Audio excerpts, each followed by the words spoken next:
આજે વાત કરીશું મેલડી માતાના વર્ષો જૂના મંદિર વિશે.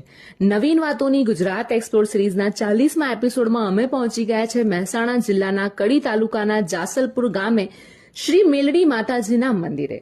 જાસલપુર મંદિરમાં પ્રવેશતા જ એક વાવ જોવા મળે છે, જ્યાંથી માતાજી પ્રગટ થયા હતા.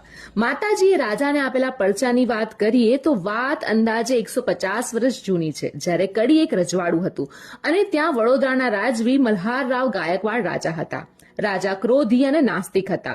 એક વખત શિકાર પર જતા જાસલપુર ગામ પાસે એક વાવ દેખાઈ. એ વાવના પથ્થરો એટલા આકર્ષક હતા કે રાજાએ તેના સૈનિકને વાવ તોડી તેમાંના કિંમતી પથ્થરોમાંથી મહેલ બનાવવાનો હુકમ કર્યો.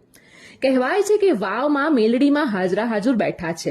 એ વાવમાં મેલડી માતાજીનું નિવાસસ્થાન છે. રાજાએ બીજા દિવસે ગાડા મોકલ્યા અને વાવના પથ્થર કડી ગામ લાવવામાં આવ્યા અને રાજાએ 7 માળનો મહેલ બંધાવ્યો. જેવો મહેલ બન્યો કે મેલડી